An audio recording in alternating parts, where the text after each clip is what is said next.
হাজারো প্রতারক কিন্তু এই ঢাকা শহরে বাংলাদেশে ঘুরে বেড়াচ্ছে। মানুষকে প্রতারিত করছে বিভিন্নভাবে অনলাইন ব্যবহার করে।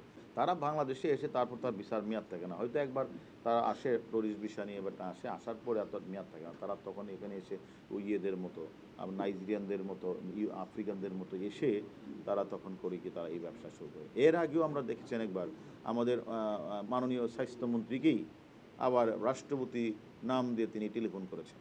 যে ওরে চাকরি দাও, ওরে বদলি করে দাও। পরে দেখা গেল উনি একটা ভুয়া রাষ্ট্রপতি। আমরা যখন মাননীয় স্বাস্থ্যমন্ত্রী যখন আবার আমাদেরকে টেলিফোন করলেন যে, আমাকে তো মহামান্য রাষ্ট্রপতি টেলিফোন করেছে, আমি তো বদলি করে দিয়েছি। তো আমার কাছে কেমন যেন এটা কেমন লাগছে যে আসলে উনি কিনা। আমরা তদন্ত করতে গিয়ে দেখি এটা তো হলো যে পাবনা থেকে তাকে ধরে নিয়ে আসছিলাম। পাবনা, রংপুর থেকে অভিযান করে আমাদের এই টিমেই, এই সাইবার সাউথ টিমেই তাদেরকে ধরে নিয়ে আসছে এবং তাদেরকে আমরা জিজ্ঞাসাবাদ করেছি। তারা প্রায়শই তারা বিভিন্ন সময় বিভিন্ন দান এরকম হাজারো হাজারো প্রতারক কিন্তু এই ঢাকা শহরে বাংলাদেশে ঘুরে বেড়াচ্ছে। মানুষকে প্রতারিত করছে বিভিন্নভাবে অনলাইন ব্যবহার করে। আমি মনে করি আপনাদের কাছে বিনীত অনুরোধ থাকবে, এইসব প্রতারক চক্র চটকদার বিজ্ঞাপন দিয়ে অথবা কোনো কিছু করার কথা বলে আপনারা তাদেরকে বিশ্বাস না করাই ভালো।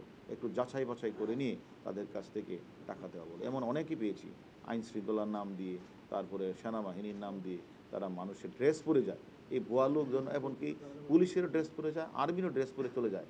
আর আমাদের দেশের কিছু সহজ সরল মানুষ তাদের ড্রেস পরা থেকে বিশ্বাস করে তাদের কাছে লেনদেন করে যখন আর দেখে মোবাইল বন্ধ, তখন তার খোঁজ খবর পায় না, তখনই দৌড়ে এই ডিবি অফিসে আসে। আমরা অনেককেই গ্রেপ্তার করেছি।